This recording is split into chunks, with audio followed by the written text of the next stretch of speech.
Isekai is a genre where a protagonist who lives in a world much like ours suddenly gets transported into another world, most likely fantasy. And in this other world, the protagonist usually has some sort of power fantasy associated with them, whether they're the chosen one who's meant to save the princess and defeat the monster, or they can make a lot of friends.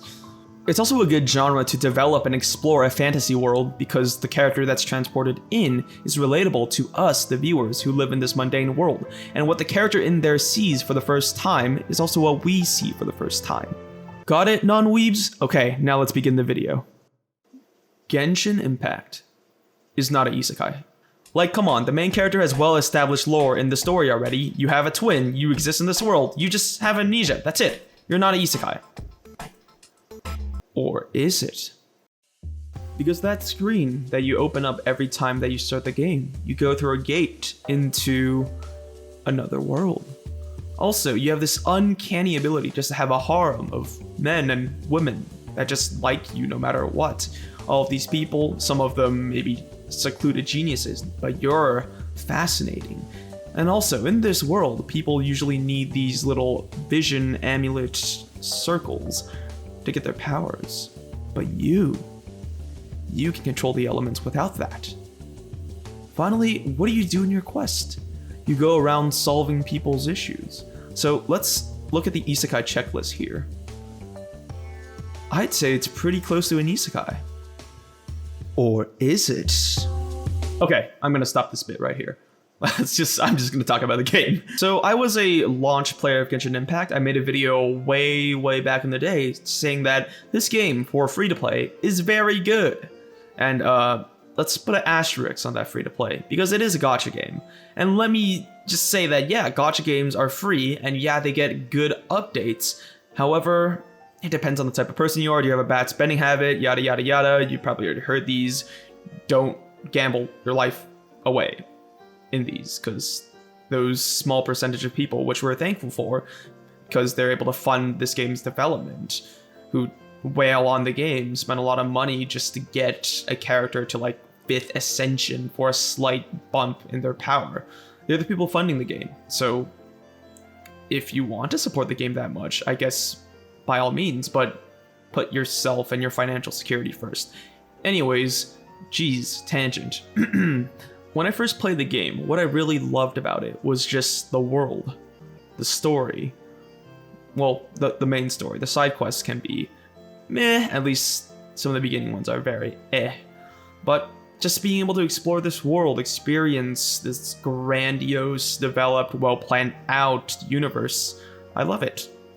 Some of my favorite things about video games is their expansiveness, like the Destiny universe. But the launch version of Genshin Impact ended at like the very beginning of Illyria's story, which was a huge cliffhanger. And that just pissed me off because it doesn't make sense that you can explore this area now that, well, that event happened. No spoilers. So then I dropped the game, because it kind of shattered my immersion that the story did not continue from there. And it was just like, to be continued, now it's a game, play it.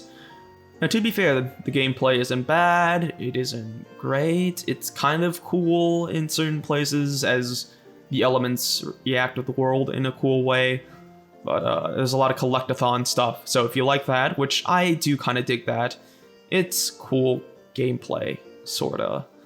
And yeah, there's a gacha system. Like, I like gacha, but nothing in this game so far has made me be like, alright, that's it, I'm wailing. And also there's the pity system, which makes it a rather safe gacha, because if you plan ahead, more than likely you'd get the person that you want. You just have to make economic decisions and not just go all out, waifu to the wall, wallet to the ground. I have no idea what I just said. Anyways, so now I came back to Genshin Impact around a year and a half after. The Lyria story is finished. That was really good. The Inazuma story is a thing. That was okay, but rushed, but there was cool ideas. And there's just a plethora of different story quests of different characters that I can just burn through, and they're all good. These main quests where they really put elbow grease into, I mean, I enjoy them a lot. They really round out the world, and it is an interesting world. However, what really gravitated me towards this game, and a part of it that I realize I love a lot, and what makes it kind of special compared to so many other games that I played, is, well, just this.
In anime, there's a phrase called sakuga, which is really hard to describe in English, but it roughly translates to that moment in anime when the animation budget kicks up, where everything just looks gorgeous, where the sound kicks in, and it gives you that cathartic feeling. This is kind of that. It's not the action high point, but it's the moment when you're just drawn into this world, where you're sucked in and it retains you there. In the moment of sakuga, you are there in that action. Your eyes, your attention is mostly on what is happening in the screen. Genshin manages to do that, provide this ideal escapism that completely immerses you. Just from time to time in these moments that you're walking, looking off at a sunset, and suddenly the music kicks in. I've had so many of these moments while just exploring the world of this game, and I don't know how to describe it. It feels like you're in an isekai. It is that kind of escape. So that's why this video is titled as it is. It really has nothing to do with isekai itself. I just thought that it's a cool buzzword to throw everywhere. But this escapism that this game provides, these moments where you're just standing, looking at the distance, walking these busy streets, and suddenly you're there in the game. You feel all the emotion, all the music, all of the chitty chattiness of the streets, and it's really the Liyue that made me feel this. I don't know, is it just a me thing? Have you guys who played Genshin felt this? Please let me know. But by far, this is the reason why I'm still playing this game, even though at points it's monotonous, at points it's grindy, at points it makes me want to slam my head against a wall. These calming moments, it's just, I haven't found it anywhere else.